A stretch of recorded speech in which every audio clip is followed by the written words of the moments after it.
Hello and welcome back my Sciencopedia की एक नई वीडियो में आपका फिर से स्वागत है। आज की क्लास में हम लोग बात करने वाले हैं एसिड एंड बेसिस पार्ट 4 के बारे में। आज हम पढ़ेंगे न्यूट्रलाइजेशन क्या होता है और हमारी डेली लाइफ में न्यूट्रलाइजेशन हम कहां-कहां इस्तेमाल कर सकते हैं, कैसे न्यूट्रलाइजेशन हमारी डेली लाइफ में हम लोग इस्तेमाल करते हैं। पिछली क्लास में हमने बात की थी general physical properties of acid and bases क्या होता है, एसिड रेन के बारे में बात की थी। जिसने पिछली क्लास मिस कर दी है, वीडियो की डिस्क्रिप्शन में लिंक है, आई बटन में लिंक है, जाकर देख सकता है।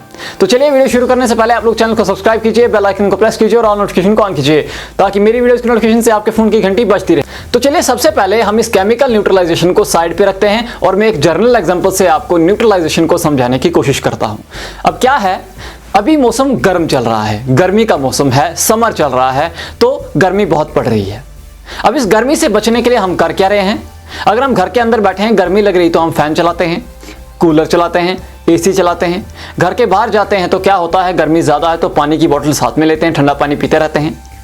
साथ ही साथ हम कहीं अगर रुकना है तो हम छाँव ढूंढते हैं कि छाँव में रुकें। दूसरी तरफ हम अपने कपड़ों की अगर बात करें तो हम लाइट कलर के कपड़े पहनते हैं, पतले कपड़े पहनते हैं। उसके बनिस्बत हम जब सर्दी आती है तो क्या करते हैं, मोटे कपड़े पहनते हैं, थर्मल पहनते हैं, उसके ऊपर स्वेटर भी पहनते हैं। ठीक है, हम अपने आप को गर्म रखने के लिए क्या करते हैं, हम घर के अंदर बैठे हैं तो हीटर जलाएंगे, बुखारी जलाएंगे, कांगड़ी लेंगे, फैन पहनेंगे। ये सारी चीज़ें हम करते हैं सर्दी में। हम ये कर रहे हैं कि हम न्यूट्रलाइज कर रहे हैं इफेक्ट को। अभी गर्मी में हम गर्मी के इफेक्ट को न्यूट्रलाइज कर रहे हैं, अपने आप को ठंडा रखने की कोशिश कर रहे हैं।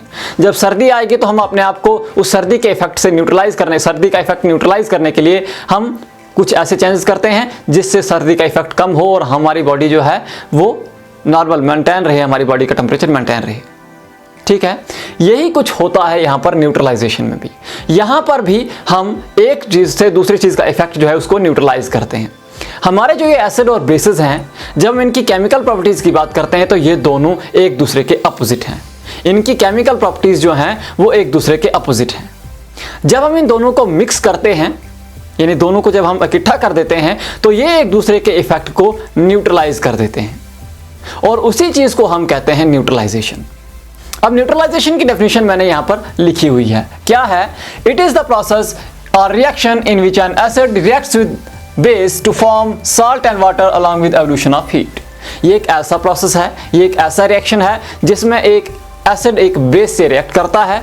जब हम उन दोनों को मिक्स करते हैं और हमारे पास प्रोडक्ट क्या आता है, हमारे पास एक सॉल्ट बनता है, वाटर बनता है और साथ ही साथ हीट इवॉल्व होती है। यहां पर मैंने इसको लिखा भी है, एसिड प्लस बेस जब हम इकट्ठा करते हैं बनता है हमारे पास सॉल्ट, वाटर और साथ ही साथ हीट इवॉल्व होती है। जैसे एक एग्जांपल की बात करें रिएक्शन की तो हाइड्रोक्लोरिक एसिड और सोडियम हाइड्रोक्साइड को जब हम मिक्स करते हैं तो हमारे पास बनता है sodium chloride plus water plus heat. अब हीट जो है ये क्या करती है, जो हीट इस रिएक्शन में इवॉल्व होती है, इस प्रोसेस में इवॉल्व होती है, उससे जो ये रिएक्शन का मिक्सचर है, यानी ये जो मिक्सचर जो हमने मिक्स किया इन दोनों चीज़ों को, ये रिएक्शन का मिक्सचर जो है इससे हीट अप हो जाता है, उसका टेम्परेचर जो है वो राइज करता है। ठीक है, क्योंकि ये जो हीट एब्जॉर्ब हो रही है वो उसी मिक्सचर में एब्जॉर्ब हो रही है, तो क्या हो रहा है, उस मिक्सचर का टेम्परेचर राइज करता है। अब न्यूट्रलाइजेशन का हमारी डेली लाइफ में कहां पे इस्तेमाल होता है। सबसे पहली चीज़ है इनडाइजेशन और एसिडिटी। हमारी बॉडी में जो गैस्ट्रिक जूसेस हैं, गैस्ट्रिक जो वाल्स हैं, हमारे स्टोमक की जो वाल्स हैं वो गैस्ट्रिक जूसेस सिक्रीट करती हैं जिसमें HCl भी होता है। अब HCl जो है वो डाइजेशन ऑफ फूड में अपना रोल प्ले करता है, उसमें हेल्पफुल है। कभी कभी हम लोग स्पाइसी खाना खाते हैं या हम लोगों को कोई टेंशन होती है, कोई वरी होती है, हम परेशान होते हैं, तो ऐसे केस में क्या होता है कि हमारा जो स्टोमक है, हमारी जो स्टोमक की वाल्स हैं वो बहुत ज़्यादा HCl सिक्रीट करती हैं। अब जब ज़्यादा अमाउंट में HCl सिक्रीट होगा तो क्या होगा, वो हमारी जो स्टोमक की वाल्स हैं उसको इफेक्ट करेगा। अब इसी चीज़ को हम कहते हैं एसिडिटी और इनडाइजेशन। अगर हम इसको कंट्रोल नहीं करेंगे तो क्या होगा, इससे हमारी जो स्टोमक की वाल्स हैं वो डैमेज हो जाएंगे और हमारे स्टोमक की वाल्स में अल्सर्स बन जाएंगे। अब हम इसको कैसे कंट्रोल करते हैं? इसके लिए हमको, अब क्योंकि एसिड है तो हमारे पास बेसिक सोल्यूशन इसके लिए होना चाहिए, तभी तो न्यूट्रलाइज होगा, क्योंकि एसिड जो है वो बेस उसको न्यूट्रलाइज करेगा। अब हम उसमें क्या करते हैं, हम लोग एंटासिड टेबलेट्स या एंटासिड सिरप लेते हैं। ठीक है, जैसे जेलसिल है, जैसे डाइजिन है, ये सारे क्या हैं, ये एंटासिड्स हैं। जब हम ये लेते हैं तो क्या होता है, ये उस एसिड की जो एक्शन है या इस एसिड का जो इफेक्ट है उसको न्यूट्रलाइज करते हैं। अब इसमें होता क्या है एंटासिड में, इसमें ज़्यादातर होता है मैग्नीशियम हाइड्रोक्साइड, जिसको हम कहते हैं मिल्क ऑफ मैग्नीशिया। जब हम ये लेते हैं तो इससे क्या होता है, इससे हमारा जो एसिडिटी का प्रॉब्लम है वो दूर हो जाता है। दूसरी चीज़ है सॉइल ट्रीटमेंट। अब सॉइल ट्रीटमेंट का मतलब क्या हुआ, हमारी जो ये फसलें हैं, हमारी जो ये खेती है, जो क्रॉप्स हैं, ये न्यूट्रल सॉइल पर काफ़ी अच्छे से ग्रो करती हैं। न्यूट्रल सॉइल और फर्टाइल सॉइल पे अच्छे से ग्रो करती हैं। जब हमारी सॉइल एसिडिक हो जाती है या जब हमारी सॉइल बेसिक हो जाती है तो उसकी फर्टिलिटी जो है वो वीक हो जाती है और हमारी क्रॉप्स अच्छे से ग्रो नहीं कर पाती हैं। तो क्या होता है, हमारी यील्ड जो है क्रॉप की वो कम हो जाती है। तो हमारी क्रॉप्स को अच्छे से ग्रो कराने के लिए हमारी सॉइल को न्यूट्रल रखना ज़रूरी है। जब सॉइल एसिडिक हो जाती है तो हम उसको बेसिक सोल्यूशन से या बेसिक चीज़ों से क्या करते हैं, रिएक्ट करवाते हैं, या बेसिक चीज़ों से हम लोग उस बेसिक चीज़ों की स्प्रे करते हैं या उसमें ऐड करते हैं उन चीज़ों को। जैसे एसिडिक होती कैसे सॉइल, सबसे पहले तो जो हमारे ये केमिकल फर्टिलाइजर्स हैं जैसे NPK और बहुत सारे फर्टिलाइजर जो केमिकल फर्टिलाइजर्स हैं, जो खाद हम डालते हैं केमिकल, उससे हमारी सॉइल एसिडिक हो जाती है। दूसरी चीज़, हम जब किसी फसल को उगाते हैं तो उसके रूट्स अगर हम मिट्टी में पड़े रहने देते हैं तो उससे भी सॉइल एसिडिक हो जाती है। जब सॉइल एसिडिक हो जाती है तो हम दो तरह की चीज़ें करते हैं, दो तरह के केमिकल्स की स्प्रे करते हैं। पहला तो है क्विकलाइम जिसको हम कहते हैं कैल्शियम ऑक्साइड, और दूसरा है स्लेट लाइम जिसको हम कहते हैं कैल्शियम हाइड्रोक्साइड। तो इससे क्या होता है, उसकी जो एसिड की जो इफेक्ट है, एसिड का जो इफेक्ट है हमारी सॉइल में वो न्यूट्रलाइज हो जाता है, क्योंकि ये बेसिस हैं तो इससे उसका इफेक्ट न्यूट्रलाइज हो जाएगा, सॉइल न्यूट्रल हो जाएगी तो वापस से अच्छी क्रॉप ग्रो करेगी। अब सॉइल जो होती है ये जनरली बेसिक इन नेचर होती है। अब बेसिक सॉइल को एसिडिक करने के लिए, यानी बेसिक सॉइल को न्यूट्रल करने के लिए हमको उसमें एसिड डालना पड़ेगा। अब एसिड्स कहाँ से आते हैं, अब हमारे पास जो ऑर्गेनिक मैन्योर होता है या कंपोस्ट वेस्ट होता है, जो ऑर्गेनिक चीज़ से बना, ऑर्गेनिक का मतलब लिविंग थिंग से, जैसे कि लिविंग वेस्ट है, जैसे कि हमारा गोबर है ना, ये भी ऑर्गेनिक वेस्ट है, तो इसमें एसिड्स होते हैं।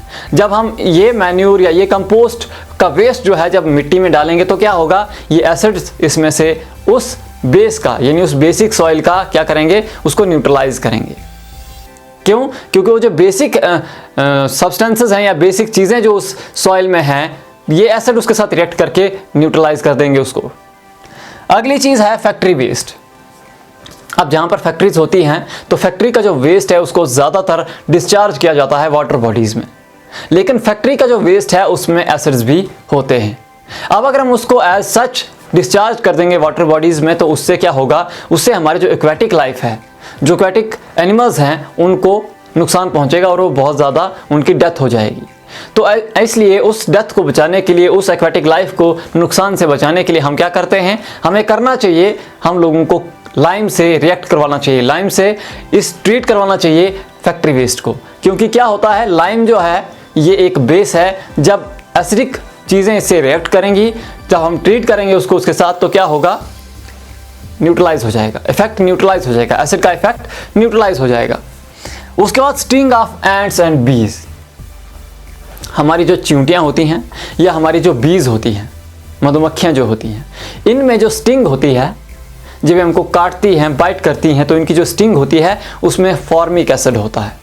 कौन सा एसिड होता है, फॉर्मिक एसिड होता है। जब भी ये हमको बाइट करती हैं, स्टिंग करती हैं, तो क्या करती हैं, ये उस फॉर्मिक एसिड को हमारी स्किन के अंदर इंजेक्ट करती हैं। जब ये फॉर्मिक एसिड हमारी स्किन के अंदर इंजेक्ट करती हैं तो उससे हमारी स्किन में इरिटेशन होती है, स्वेलिंग होती है, पैन होती है। तो अब क्योंकि वो एसिड है, उसको न्यूट्रलाइज करने के लिए हम बेसिक चीज़ों से ट्रीट करते हैं इसको।